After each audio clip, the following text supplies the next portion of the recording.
Hi, I'm Dr. Keith Johnson. You ever ask yourself who you really are? Now, I know we ask that all the time, or so we think we do, but you ever take some time to really ask who you are and what you're doing with your life? Maybe this is time to stop the presses and think about who you are and what you're accomplishing and what you ought to be accomplishing in your life. We get these kind of daydream thoughts all the time, trying to figure out where we're going and what we're doing. But have you ever sat down and really examined who you are? All of us have an individual personal image of who we are. We have this self-understanding that we attempt to live up to or even create. We want to be successful, a busy coworker that is handling our responsibilities well, no matter how many of or how heavy those responsibilities might be, and what effect it has on our own consciousness. We're in the bright and cute individual life that can be seen at the coffee break, laughing with our coworkers, someone who can laugh at the jokes and join in the serious conversations, someone who fits into the group, who is up with the people we think are in the in-folk and dressed okay, even hip.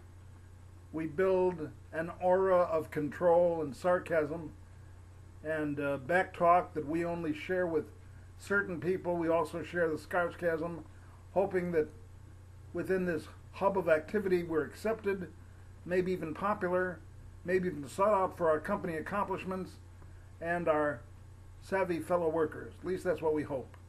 Yet, inside, we just plain feel insecure. Isn't that the truth?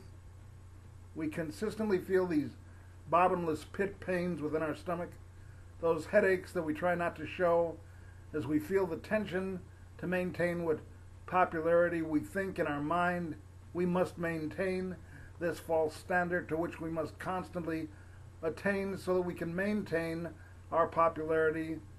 And that's a lot of pressure. We find at times when we're alone that we burst out crying, trying to deal with the tension, and yet we can't identify what the tension is really coming from, and we're amazed at how many unexpected disasters in our schedule arise while we are promoting and even discovering this persona we want amplified and hopefully broadcasted to the right people so we can get our raise or our promotion, whatever it might be, and maybe we can successfully get through the day. But we don't really expect to properly make it, do we? And the next day begins the same treadmill. We don't seem to be making any progress at all. Can I make a suggestion? Something that works for me. Slow down and live. Stop the presses. Make everything be quiet for a minute. Turn off the cell phone. Turn off the radio. Turn off the TV. Sit down in your cubicle at your office. Sit down in your living room. And let silence be there so that you can start looking at yourself, so that you can start listening to yourself and see what you sound like from the inside. By discovering and becoming the real you, we so carefully depend on the world around us to tell us who we are and what we're supposed to be, what people think about us, and what we ought to be.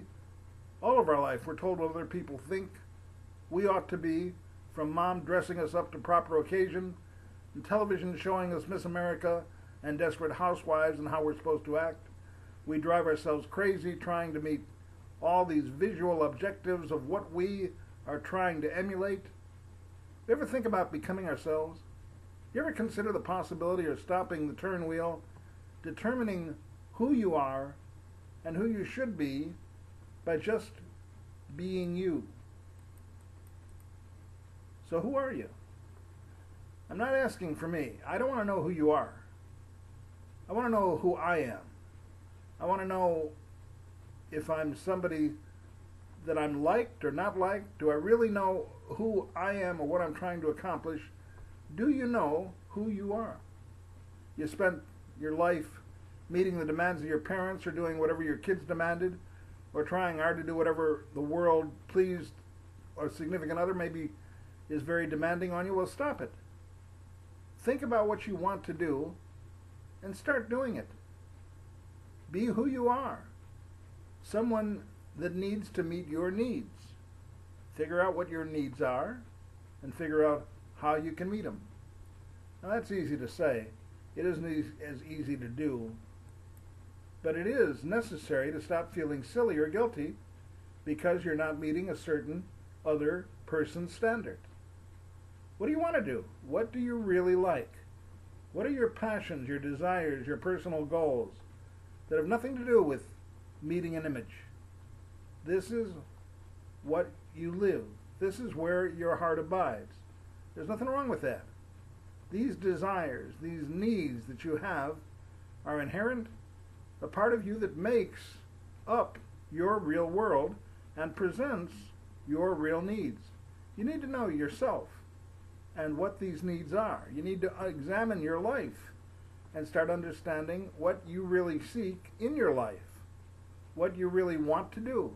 Now, some people are so busy working at a job they hate because they feel they need to make a certain amount of money to live that they never learn who they really are. Instead, their life is defined by their 401k or their retirement package, which they will get in 10 years. They could easily be 10 years wasted. The fact is your life is unique, sacred. A person like no other throughout the entire universe. There's nobody like you.